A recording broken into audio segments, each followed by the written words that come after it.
So now that we have walked into the front door, as soon as you walk in, right to your left, you're going to see a little control panel. The way this control panel works is this is where you operate your slide over here on the left. This is where you operate your awning on the right. You have your awning light, which is outside, your slide light, which is going to be on top of the slide once we slide it out. And you have your entry light, which is the one right above us right here. Water pump. So this is if you're using your tank with water in it and not city water, you would need a pump to be able to move that water. And then you have an electric water heater and a gas water heater. Normally, if you're at an RV park, you're going to want to use your electric heater because gas is going to run out quicker than obviously electricity is. Also up here at the top, we have some little sensors that show you how much is in each one. So right here we have empty, 1/3, 2/3, and full. So when we start clicking on any of these buttons, it's going to show you what it has in it. So right now our batteries are fully charged. Our fresh water is empty because the tank is not full. We are hooked up to city water. Our black water is empty because it's been drained and flushed. And our gray water is empty because we haven't put any water in it since hooking it up. So whenever if you are to fill up the freshwater tank, this is where you would know whether it was full or not. And as I was showing you, as far as hooking up the sewer line, you can watch your black water line right here. So once this gets up to 2/3 full-ish, you can dump it, flush it. That way everything continues smelling clean inside of the restroom. So now we're going to slide the one slide out. So the best way to do this is, first thing we want to do is we want to make sure everything is out of the way. We want to make sure no cabinet doors are open. Make sure there's nothing sticking out up here off of the television or off of the bar.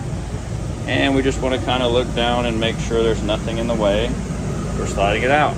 We also want to come down here and check on the far side over here as well to make sure nothing was put in place over here, because if something was to be sticking out here and it got behind this piece of wood, it can push this piece of wood off.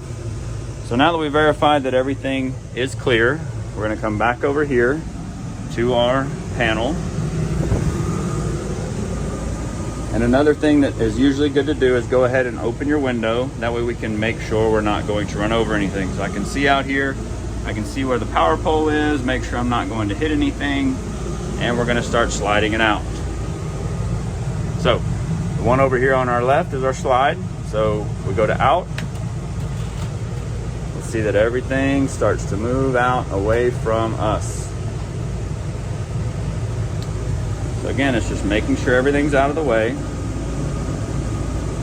Every once in a while, if you feel like you need to, we can go over here and look out the window, make sure we still have room, which we still have more than enough room over there. And then we will continue going out with the slide. So it's going to go all the way out until it fully butts up at the top. Okay, so it's going to be level all the way around. And then you'll hear a bumping sound. That means it's all the way out. We don't want to just keep holding that down because that can damage the piece that moves this in and out. So once it's all the way out, much more room to do whatever you need to do in the kitchen or the living room and start your vacation. So the next part of your RV setup would be your awning. Extend and retract over here on the right hand side.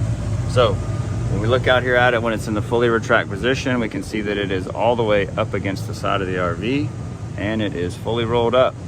The awning is the most damage and the highest insurance claim on an RV, on RV Share. So it's very important that this gets rolled back up anytime you're not going to be here due to possible high winds or any type of storm. So to run this out, we're just going to click extend. As I hold extend, you can see that it is starting to roll out. It's going to go all the way out.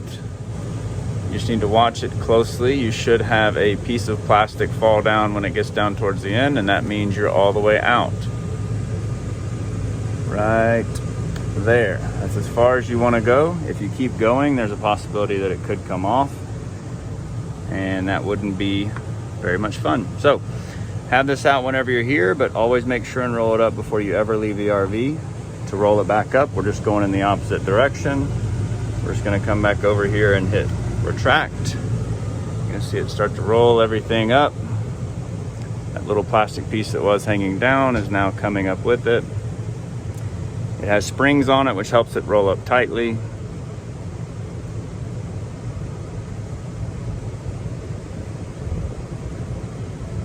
Once it gets all the way up to the wall, that's as far as you need to go. Don't keep holding it, as it could damage the equipment. And now you're good to go.